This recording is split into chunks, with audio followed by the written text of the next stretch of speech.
弟姊妹，各位弟兄姐妹平安。我离开台北太多年了，所以我只会听一点点哦。那感谢上帝的恩典，我们首先先给上帝一个赞美，一个拍掌。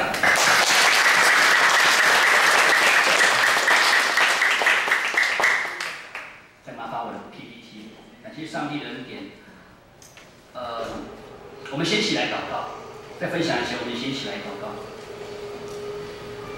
哈利路亚，哈利路亚！主，我们要感谢赞美主。今天是你所定的日子，我们要在其中要高兴，要欢喜，要快乐。耶和华，你是我们的力量，你是我们的拯救，你是我们的诗歌，你是我们的上帝。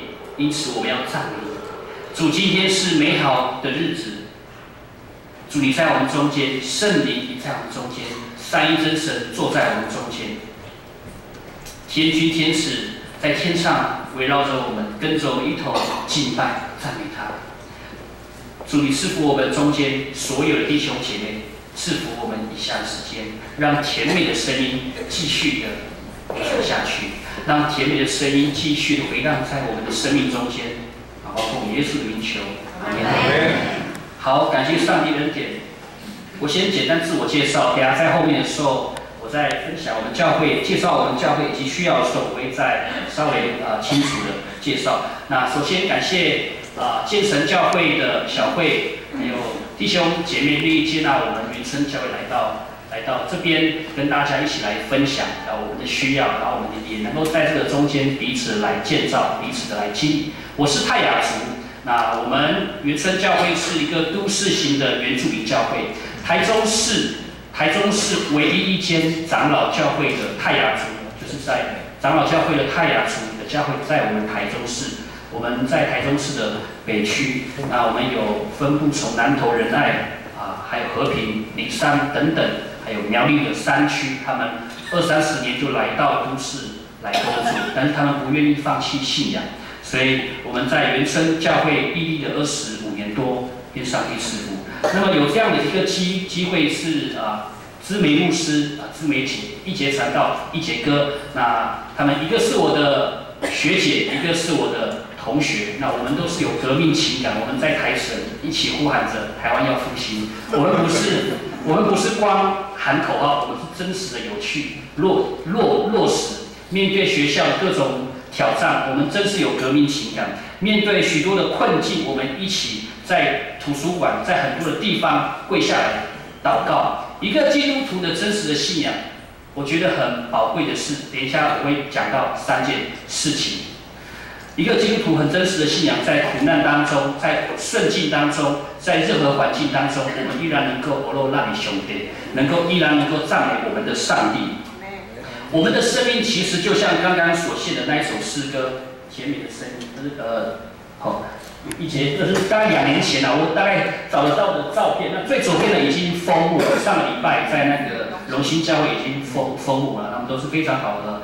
那这是上帝的恩待赐福我们。我们的生命其实就像刚刚我们原生教会但以理团契所献的这一首诗歌《甜美的声音》。这是我心中所渴慕，是我所求，献上赞美，献上尊荣，给你我的耶稣。我愿他能成为上帝你耳中那甜美的声音。各位，我们有一件事情，我们要知道，我们是上帝的孩子。我知道在我们当中还有一些还没有认识上帝的，在我们当中有少部分还没有认识上帝的。借这个机会，我也奉主的名恳求神，也在把他救恩的恩典领到你们生命当中。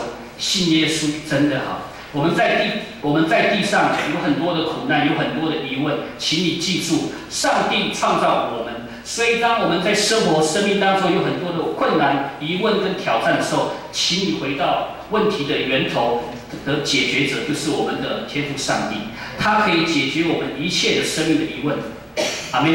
所以我们在生活当中，神真的可以给你真实的平安喜乐，不一定会天色常蓝、一帆风顺，但是上帝给你力量，他与你同在。当我们离开地上之后，我们在永恒的家有一个永恒的居所。所以祝福我们当中，如果还没有信耶稣的，恳求上帝的恩典领到我们。我们当中。我们常常我们知道说，基督徒都知道说，祷告、敬拜、赞美很重要。但是事实显明，其实我们对祷告、敬拜的生活的形态，其实我们的生活其实它不一定是我们生命的全部，它不一定是我们生活的全部，有可能只是一小部分。耶稣基督不是只有礼拜天敬拜的，耶稣基督是我们从礼拜一、礼拜二、礼拜三、礼拜四、礼拜五一直到礼拜日，天天敬拜，24小时敬拜的上帝。阿们吗？阿们。我们说主啊，我们要称谢你，因为你本为善，你的慈爱永远长存。主啊，我们的苦难在你的面前，你救我们脱离祸患，你是我们的神。你搭救我们脱离一切的祸患，慈爱的上帝喜欢使那些心灵渴慕的人得着满足，使饥饿的人得饱美食，让那些坐在黑暗当中、死荫当中的人，可能被困苦、被锁链、被捆绑辖制。我们可能在脸上看不出来，但是他们需要救主耶稣。可能没有人帮助他们，但是只要你求告上帝，上帝能够拯救我们。可能我们因为自己的愚昧、自己的一些的罪孽而在苦楚当中，但是只要你跟我愿意回到主耶稣的面前，在急难中求告神，他与我们同在，他必救我们脱离祸患。在诗篇107篇，我很喜欢他说：“但愿人因耶和华的慈爱和他向人所做的奇事都称谢他。”阿们。阿们。我所念的是107篇，其实我们整本圣经从旧约创世纪一直到66卷书的最尾巴叫什么？启示录，充满了赞美的声音，充满了赞美的声音，充满赞美，有许多敬拜的赞美的诗跟词充满在当中。我告诉各位，上帝喜欢你敬拜赞美他。阿们。阿们。在座的各位，不管是无论是楼上的、楼下的，你注意听哦。有时候我们的生命生活可能过得很困苦，可能没有办法很喜乐，有可能是我们失去了敬拜赞美的生命。阿们吗？阿们。在诗篇的22篇第3节，我们一起来念。他这边说：“你是圣洁的，是用以色列的赞美为宝座的。”他这边的意思是说，无论是聚会敬拜，只要有2、3个人奉主名在那边，在山上，在海边，在教会内，在家里面。只要你在那边一起的敬拜，天上就设立上帝的什么宝座？天上就设立宝座，不是只有礼拜天的那15分钟前面，其实整个礼拜都是敬拜。阿们吗？阿们。你们在听到我在传讲上帝的道，其实我们也在敬拜。敬拜不是说就是不单单是说我们前面敬拜赞美的时间15分钟，赞美主哈利路亚结束之后，我们默祷结束就没有敬拜赞美，是持续的，是生命的。如果我们说祷告跟呼吸一样很重要，我告诉各位，我们的敬拜跟我们的祷告一样。但是我告诉各位，先有敬拜赞美的心脏，才有办法有祷告的呼吸。你有没有发现你在祷告的时候，好像在打空气一样？很多人他们在祷告的时候感受不到神，祷告好像不知道在对谁说话，祷告很疲惫。有时候知道要祷告，但是祷告3分钟、4分钟就打瞌睡。为什么？因为我们没有先有敬拜赞美的心脏。你要先有心脏，才有办法有祷告的呼吸。我不知道各位听得懂听不懂我这个理论。你先有敬拜赞美的心脏，才能够进而推动你有祷告的呼吸。祷告的呼吸。你一定是先相信上帝，哇，他拯救我这个罪人，我是不全不被支离破碎。你先相信上帝他的属性，或经历他的恩典，你心中的颂赞对他的经历，因为你真正经历过他，你才有办法怎么样推动你向他的祷告。不是说今天我们来祷告1、2、3，有时候我们是为祷告而祷告，有时候我们是为祷告而祷告，不是因为有一些事情来推动我们。从圣经来看，我自己给他做了一个诠释，甜美的声音有3种。第一个是经历神恩典后的赞美，第二个是面对征战时的赞美，第3个是苦难中的赞美。在经历上帝恩典后的赞美，这首歌刚刚我们所念的经文应该都知道，叫做红海之歌，也有人称它叫摩西之歌。它是第一个整本圣经第一首对有提到赞美、唱诗跟拯救的一个赞美。当然，我们从亚当，从创世纪这个亚当之歌，你是我骨中的骨，乐中的乐，这些都是诗歌。但是这是第一首。经历上帝恩典后的赞美是自然而然的，请你跟我讲，自然而然的。自然而然。你经历过上帝奇妙的恩典，你想不赞美他也难。哈拿是个祷告的妈妈，她的谁？她生出谁？撒母耳。撒母耳是有史以他是很重要，在以色列王朝历史上高扫罗跟大卫的一个重要的先知。他在经历上帝给他怀孕之后，他赞美神。玛利亚、底波拉，从旧约到新约，非常非常多的人。约沙法。历代其实你去看很多赞美，我们常常在讲那些属灵的一些次序，我们都忘记了。我们来到神面前，先有一个赞美跟一个敬拜，因为神喜欢你敬拜跟赞美。经历上帝恩典之后的赞美，当摩西他们在400年在埃及被奴役430年，他们看过什么10灾哦。10灾，从第一个灾这个水变血，到最后一个灾杀长子之灾。这个埃及的法老，他不得不，他是用把他们赶出去的。他把他们赶出去说：“你们快吧，你们去吧，不要留在埃及这个地方了，因为他们的农场，他们的人已经都被上帝惩罚，已经到一个地步，他们不得不把他们赶出去。”后面法老王他怎样？他又后悔。他就派追兵去追，那这200万的以色列的民族，他们在红海面前，前有红海，后有追兵，怎么办？我在想，圣经没有提到，可能200万，可能他们在埋怨摩西。摩西，你这个领导人，你把我们带出来，现在前面有红海，后面有后面有追兵。我可以想象摩西身为一个领导者，身为一个领袖，他的心情是怎么样？人家都在埋怨我也不知道，我也不知道该说什么。他可能就跪在那边向神祷告，因为他也没办法。上帝给他做了一个非常奇妙开红海的一个神迹，哇！开红海，让他们安安稳稳的走在干地。我相信他们在走的时候，一定是在想：我是不是在做梦啊？你们可以去想象，如果你走在红海这么大的一片海，红海它两边铜墙铁壁啊，海变成这样。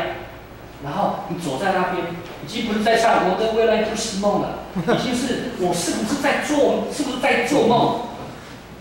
感谢主，当埃及的这追兵追到那边，我告诉你，当常常的神迹奇事是发现在最急迫的时候，你没有急迫，你没有那种很大的需要，感受度不同的时候，你无法经历感受到上帝的恩典同在。可能有太多的例子，因为给我的时间是30分钟，我尽量在33分钟以内给他讲完。摩西的姐姐叫谁？叫米利安。米利安的一个人叫亚伦。米利安我们看到这个摩西之歌嘛，米利安是有史以来最大的敬拜团的团长，最大的诗班的班长，有200万人。全世界哪里有这种诗班？哪里有这种敬拜团？他带着圣经记载，他拿着铃鼓到那边。哇！上帝拯救我们呢！埃及的人全部死在红海中间，我们全部活在红海的边边，一个人都没有死。他们全部被淹没，我们全部被拯救。纪念上帝伟大的作为，在你的生命当中呢？对米利安来说，他非常的开心。其实红海之歌是从第1节到第15节，那我用第6节是把它的属性给他提出来。所以他在这边，在座各位，我请问一下，在座各位最年长的，请举手一下。最年长的，请举手一下。最年长的，请举手一下。不是起立的啊。好，几岁的？请问？黄长老娘。94。最后面的吗？对。然后刚刚前面第3排的是。感谢主，我们给他们拍手鼓励一下。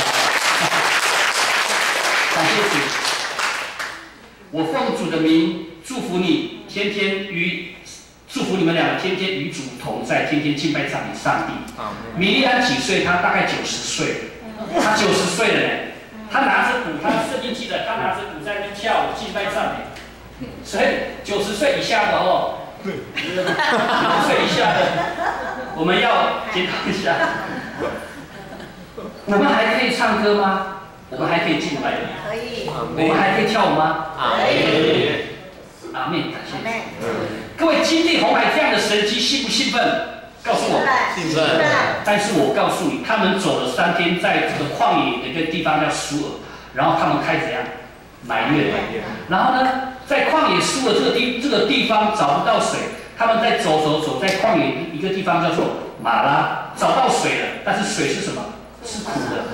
就他们就这样，他们就继续的埋怨摩西。各位，他们忘记了一件事情，当他们埋怨摩西，等于是埋怨谁？埋怨谁？当他们埋怨上帝的神的仆人的时候，他们在埋怨上帝，这是我所膏立的仆人。各位埋怨的当下，他们忘记行了神迹奇事这么多的这样的一个神迹奇事，从埃及到出红海多么的伟大！我们在场各位一定没有看过这么伟大的一个神迹奇事。他们经历过3天后，他们就忘记了。我再说一次，他们就忘记了。绝大多数的人在经历上帝恩典之后，会自然而然的敬拜上帝，这是一定的，阿们，一定的。但是，一旦时间久了，就忘了上帝是谁。你有没有发现你过得不快乐？你有没有发现你的回到教会、离开建成教会的时候，有没有发现我的生活回到那有可能跟非基督徒一样？有可能是自己还在一些的事情局限在一些可能经济的压力、教育孩子的重担，面对各式各样的时候，我要打电话给谁？活在这样的捆绑当中，神说你来敬拜赞美我，就为你开道路。他们是敬拜赞美。请问那个约书亚他们进入这个耶利哥城，他们是怎么打败的？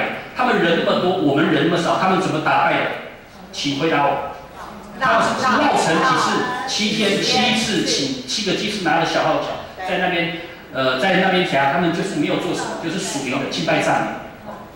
萨摩尔有一次，他带领以色列百姓在那边祷告的时候，外邦的地主他们要趁他们祷告，他们敬拜的时候，他们要拿刀在后面要杀死他们。结果上帝说：“你们现在祷告，不要去做无谓的挣扎，你们就祷告吧。”他们就祷告的时候，上帝就从天上就降下火来烧死那些外邦人。所以萨摩尔为了这一件事情做了一个碑，叫做以便以谢，直到如今耶和华都帮助我们。有很多的圣经的历史的记载告诉我们一件事情，就是我们需要有属灵。我们是基督徒，对吧？请你回答，我们是不是基督徒？是。基督徒的做事的原则是用属世的原则、世界原则，还是用神国度的原则？请你回答我。神国度。你们讲的哦，现在开始用神国度的原则哦。感谢上帝的恩典，感谢上帝的恩典。第二个是面对征战时的赞美。你越是征战逼迫，我们越要赞美上帝；越是无能为力，你越要承受他的圣灵。保罗跟希拉他们在使徒行传的第16章，保罗、希拉他们被牧狗，因为他们在传福音，他们在腓立比传福音的时候，在腓立比这个城市传福音的时候，因为我们都知道，我们读过使徒行传，我们都知道被抓又放，被抓又放。那这一次真的是非常的严重，把保罗、希拉给他抓起来，给他修理一顿，下在监狱里面，手跟脚用那个木狗给他捆绑，给他非常的对严厉，给他铐住。请你回答我，他们怎么被解救的？他们怎样？赞美，大声说赞美，赞美。他们大声的唱诗赞美。结果怎么样？手铐脚镣就松脱了，铁子带他们出来。然后那个狱卒一家人因为这样而信主，奇妙的作为。苦难中的赞美，这个是我们坚持乡有一间教会叫石碣教会。石碣教会有没有听过？去过哦，有一些有去过。石碣教会它在坚持乡的后山。石碣教会有一个长老叫做徐正禄长老，他的原住民的母语叫做打路。打路长老哦，他是知道他吗？右边的哦，右边的。很多国家邀请他到他们国家，到日本、到韩国去分享，他们用奇人异事这样的一个标题做这样的一个噱头。他有一个非常奇妙，他原本是不能活在这个世界上哦。在我们泰雅族的这个我们讲在我们泰雅族的这个里面，孩子一出生下来没有耳朵的哦，没有耳朵的哦，他们是感觉是有缺陷或是被咒诅的。所以这个徐真路长老他爸爸妈妈生他下来的时候，看他没有耳朵啊，他们自己形容说，我看我的孩子好像那个被老鼠啃了一样，他是完全没有动的，完全。但是他们在那时候，他们不知道他听得到听不到声音，他们只觉得他完全没有。后面在这个当下的时候，然后他妈妈就把他闷了用棉被给他闷。他因妈妈太爱他了，所以他把徐正路给他闷，他用很厚的棉被给他闷了2次10几分钟，发现2次都没有闷死。他因为太爱他，他说他希望他不要长大被人嘲笑，他不要被人嘲笑，干脆现在就死了算了。他妈妈知道不对，但是他希望就是这样子，也找不到其他方法。他的祖父就经过说，上帝有他的作为要见证。然后他从1岁到16岁，我常话敢说，1岁到16岁他听不到声音。在17岁的时候，有一次在聚会当中的时候，17岁他圣灵感动他来到台前，突然一个大光打到他的额头，大光打到他额头的时候，他听到一个非常慈爱、微妙、很有爱、很有和蔼可亲的声音，很像感觉从很远的地方对他说。打路长，他是用母语讲，好，打路长老，我爱你，你要悔改。他讲2次，打路长老，我爱你，你要悔改。那讲那一句话之后，讲那一次之后，他突然就听得到他们在讲什么。他的母语是在第1天的时候，他的母语就听得懂。像我们语言学来说的话，母语你学语言一定要经过一些的阶段。他是第1天打开耳朵，神就让他，神给他建筑跟音乐上的奇妙的恩典，在最苦难当中的时候，他做了一首歌，这一首歌叫《求圣灵浇灌》。这一首歌是我们泰雅族的，好像国歌一样。好，因为打路长老在最苦难当中的时候，他做了很多首歌，其中这一首歌，全部泰雅族的教会，全部泰雅族的弟兄姐妹都会唱这一首歌，而下音谁来数？Percayai ku Yesu Yahweh kaya Niusami merawat sunnah Percayai ku Yesu Yahweh Niusami merawat sunnah Yahweh Tuhan yang sovereign lehian lama binavan sahui mamu muakuna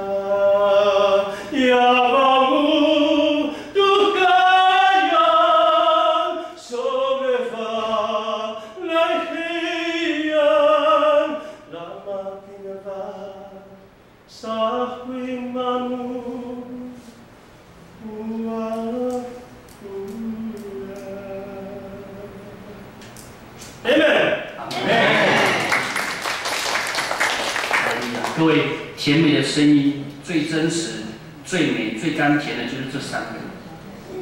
我们不但在经历上帝的作为后来赞美他，也要在面对征战的时候来赞美他，更要在苦难当中来赞美他。阿门。阿门。阿门。各位都有领受吗？领受。来介绍一下我们原村教会以及我们的需要。我代表泰雅尔中会原村教会，来到建成教会进行募款。这是我第1次带原村教会的同工去募款哦。首先谢谢小慧愿意接纳我们能够来到这边，来到当中募款，我们彼此的造就，感谢主。我们教会设立至今差不多25年，换过4个地方，现在我们在台中的宣教大楼15楼。那在台中的宣教大楼15楼这边，我们这个地方还是租的，我们来到这边差不多7年，差不多7年。然后聚会人数30到40人，有时候50人，有时候20几个人。为什么？因为我们的都市流动性很高，主要是比如说我们有阿美族，有其他族到这边工作1年、2年的时候，他们工作结束要换地方，他们就离开了。所以有时候人数少，有时候人数多。我们大部分的职业别大概是在中低阶层的劳工比较多，几乎是没有公务员。但是我们的弟兄姐妹非常的对主的信仰非常的强。我们有一个家庭，他们从大雅骑摩托车50分钟，一家4口，一台摩托拜100cc 的，骑了50分钟来到原村教会聚会。我们也有姐妹，她从这个南屯，几乎是龙井啊地方坐公车1个小时多来到当中跟我一同聚会。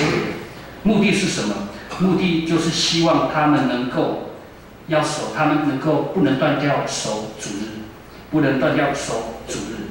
这是我们像原村教会的情况。我们在去年的时候发现了，我们将近用了快50年，有45年的一个钢琴，它是雅马哈的1号钢琴，整个音质都变调了。后面发现原来零件全部都坏了，你调音也没有用，也无法再弹。那因为我们喜欢敬拜，我们喜欢赞歌，我们必须要有钢琴。那还有我们的就是我们周边的一些东西也都用了。你知道那个电视我们买中古的1000多块钱用了已经7、8年，快10年。那个电视不是现在1级萤幕，是那很厚，那有点是那个什么印象，对，那挂在那边有时候会。所以我们为了这一切的需要，其实我们真的是在都市生活上是非常的辛苦。